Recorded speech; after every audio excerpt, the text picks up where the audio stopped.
Welcome to the Overland Sea podcast. Today we are talking about the semi-final against Middlesbrough um, in the League Cup. Andrew, definitely not the result that we wanted, but at least it was only 1-0 and there's still a second leg to play. Fans were booing at full time, and rumours again are already circulating regarding Pochettino's job. And apparently, a five-man shortlist has already been named to replace him, with apparently his job very much under pressure over the next 4 weeks. With all that being said, tell me your thoughts on any of the news that you've heard and that I've mentioned, but most importantly, your thoughts on the result and the game. I hadn't heard any of that previously in terms of Poch's job. I did see an article today that was like shortlist of managers to replace Chelsea boss at the end of the season. Clicked on it and it was Emma Hayes been replaced, who was heading off to the US to do their national team for the women's side. So I got fully clickbaited on that one. Um, Clickbaited. I love that phrase. I've never heard that before. have you not? No, In I think it's terms great. of in terms of the actual game, it's great. I mean, we're back to us. We're back to the normal standards, what you can expect week in, week out at the start of the season. Looks like Cole Palmer's finally caught the Chelsea lurgy of just not being able to put the ball in the fucking net. Um, so, Good laugh. I mean, it's not a bad assessment at all. like, three chances that you'd back him to take at least two of. Yeah. I'd probably put a hefty wager on him putting all three in. How he's been for us so far. And he's obviously had a bit of an off game that game. The only real positive that I noticed from what I wasn't necessarily expecting was Enzo playing those passes. I think he played a couple of the good balls into Cole Palmer, which was nice to see that is something that hopefully we can see more of.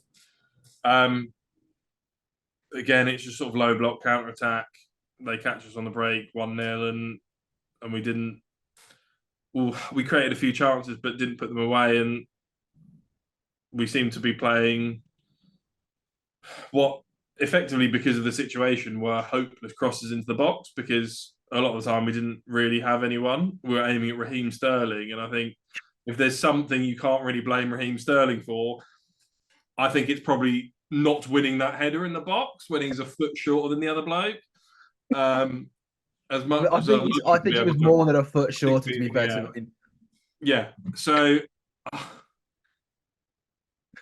yeah, you we weren't really playing to our own strengths, which isn't fucking helpful. But on that point?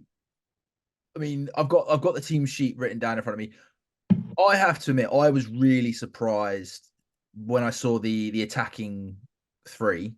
Um, I was even more surprised when I actually saw Middlesbrough's defense. Like, it was quite a tall defense, to be fair. So for us not to have Broyer on to start, I thought was a bit weird. I mean, do you understand why we didn't play a striker in that game? Were you happy with the front three that we put out? I thought it was a possibility. It's not something that I would have done myself. I suppose if you're looking at it, you go, if they've and generally in the championship you have tall centre backs that aren't particularly agile. Mm, I can understand the tactic of we can create a mismatch, especially away from home where we'd expect them to go, we probably need to win this one if we can get through the tie. yeah. Where they might actually be wanting to attack, you go, let's create a mismatch and potentially get ourselves in behind. Um, didn't work. Well, it kind of did work because we had a fair few chances, mainly through Cole Palmer, um, and could have sort of run away with the game in the first half, really. But not really what I'd have done. And I think towards the back end of the second half, we were out of ideas and we were just whipping balls in. And I think at that point, Bro was on, but we seemed to be aiming for Raheem Sterling, who didn't really have a chance, or the quality of ball wasn't good enough. So it looked like it was going to Raheem Sterling.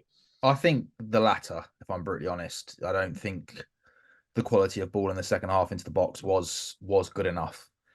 I mean, looking at the statistics as well, we dominated the statistics in the sense that we had what shots on goal. Middlesbrough had 2, we had 5. Total shots, Middlesbrough had 6, we had 18. Sorry, that was 18. I don't think I pronounced that properly. We weren't offside once again, which is a bonus. Then again, certain players weren't playing. Possession, we had 64%. We only had 1 yellow card.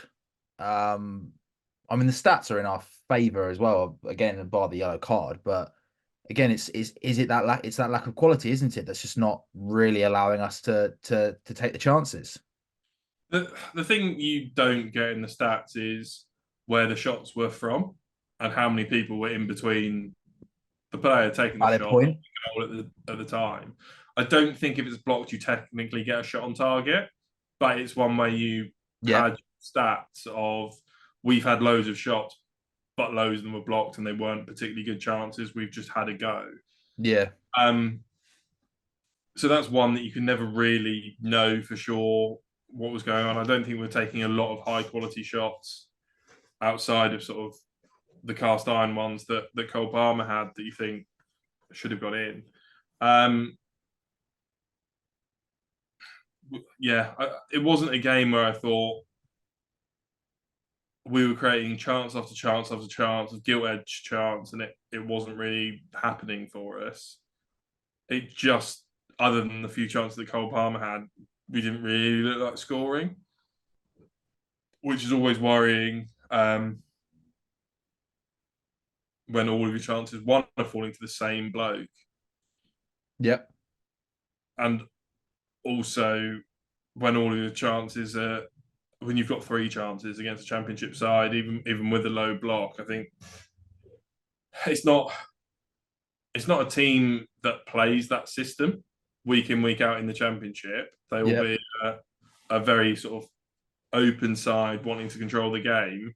So it's not even like they're bottom of the championship and it's what they play every week, or it's just how they play and they're used to that system, which makes it even more worrying that one, you think, yes, most professional footballers you'd expect to do a job, but you're looking at sort of the lower level job than what we're going to face week in, week out against Premier League teams that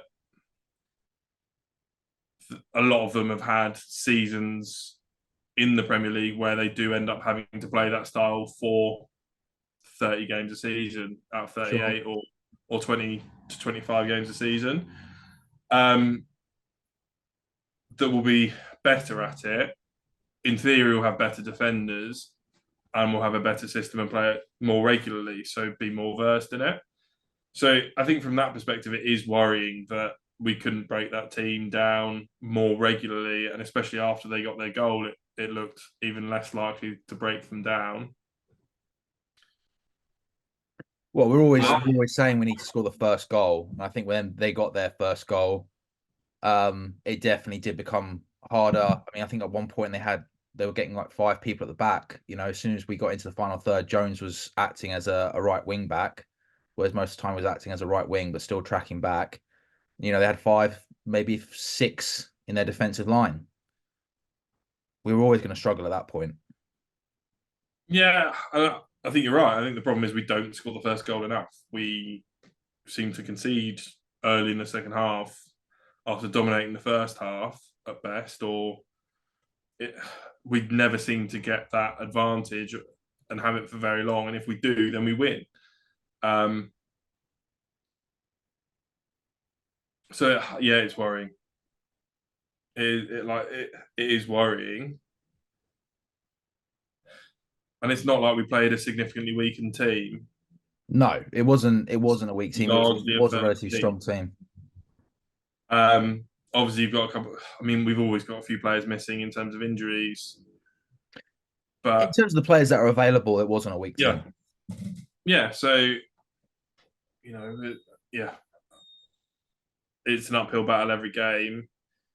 I just don't think it's Potter's fault. I think when you've had 3 managers that all seem to have the same problem of the ball doesn't go in the net, you go and we're having chances. It's not like we're having no chances. We're having a fair few chances. All he can really do is set the team up to have like create a few chances in the formation and the tactics that he sets out.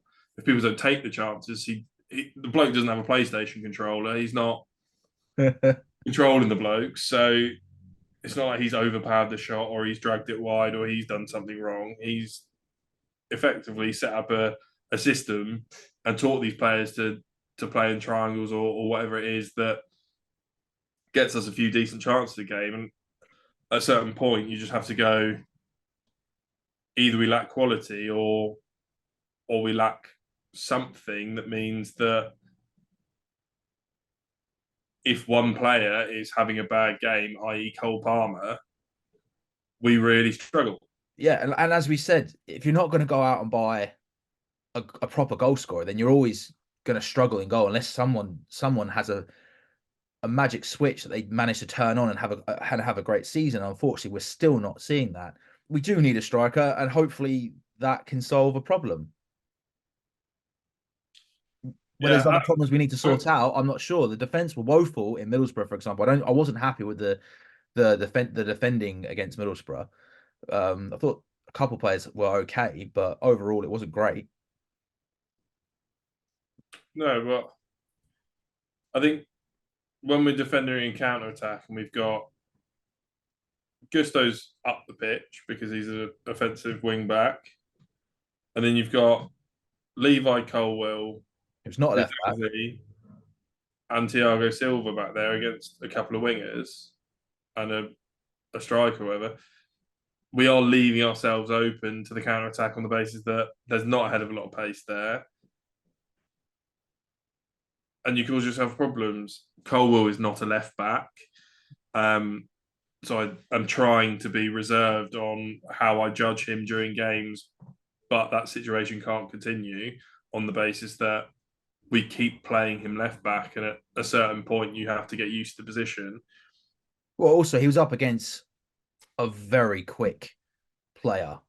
I felt sorry for him, and I thought Jones played really, really well, and you could see that Colwell wasn't comfortable. But you can't argue, like you said, you can't argue the fact that he is not a left back. You cannot expect him to be doing a left back's job properly when he's not a left back.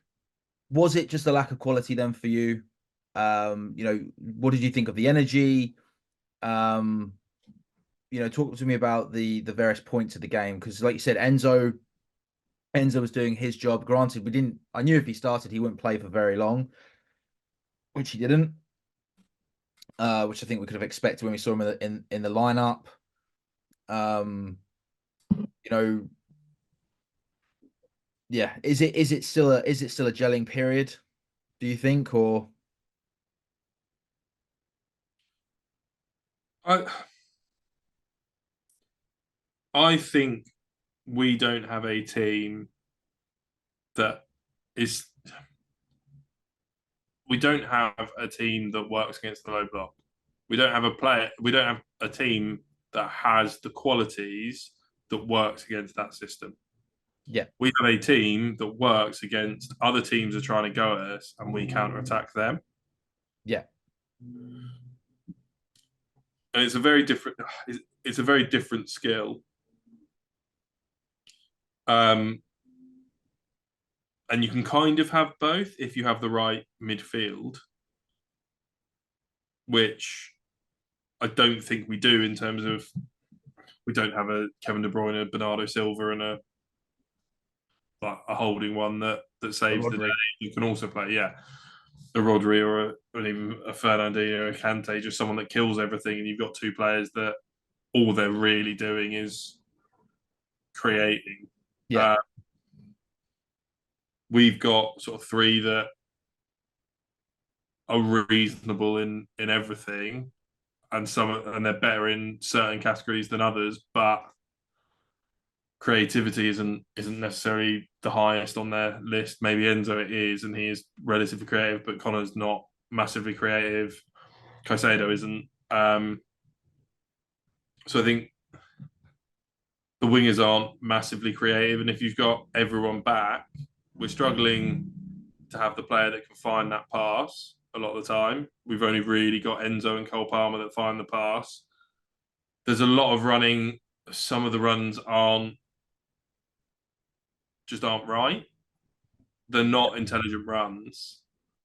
And that's something you can get away with when the defence is on the halfway line and you're significantly quicker than the centre backs, but you can't really get away with it when they're on the edge of their own box and the runs just don't really make sense. You're not going to be found. You're not going to be able to take the ball down and swivel and turn and do what you need to do to actually get a shot at goal. So I think it's a lack of quality in the area of the way teams are forcing us to play. But I think we've got some good players that have good traits about them. Unfortunately, teams have figured us out if we play like this, it's very unlikely that they will score. Yeah. And it's incredibly unlikely that they'll score two. So we're always in the game. And we've always got squeaky bum time in the last 10, 20 minutes where teams end up coming back at us, even if we are up. So before we go into naming the man of the match, if you have one, and if I have one, nothing else that you want to comment on about the game and the way that we played? No, I think that's why we've gone on tangents. Because I think that is right. I think the actual game video itself could be horrifically small this week because of it, but that's what the tangent's for. Because we're already at like about 50 minutes ish already. And you don't have a man of the match. No, I don't think anyone was that impressive. I personally don't have one man of the match. For me, it's the same players that I think need to be mentioned in terms of, did they do anything special or amazing? No, but in terms of consistently trying to do their job and putting the energy in, or whatever their job entails. Would you give anyone above a 7.5 out of 10 in that game?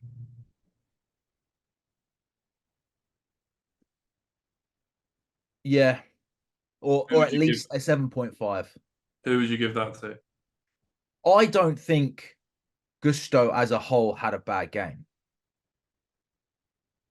No, but I don't think Connor. I don't average think game is a 6.5. 7, you've got to have played quite well. Yeah, fair. I think again, Connor for me was the other one that I was going to mention. We always mention Connor. I know what you mean about what he does for the game, but again, he doesn't stop running. He's an absolute workhorse. He didn't give up once. I don't think he made too many mistakes. I just think Middlesbrough, especially in the second half, were really good at their press because they were doing the low block. Again, I don't think Sterling was horrific. Was he at 7.5 level? No. And although I know the defense was a bit weak, Thiago Silva still cleaned up when he had to, and it wasn't his fault that goal went in. Unfortunately, for that goal, if anything, I know Colwill got caught with the speed against Jones. Is unlucky. He then had a bit of a slippy moment, got his feet messed up underneath him before the cross. But Caicedo, he's tracking back and he just stops. If Caicedo carries on that run, because at one point he was in front of the man, whether he knew the man was behind him or not, I don't know, but he stops. Henley, I think it was, carries his run and he has an easy tap in. So, it's one of those things, but the game itself felt very similar to the Preston game. Not player of the match, No, I said I've got a few players. I don't have a man of the match. I've got a few players that I just don't think deserve to be slagged off or written off.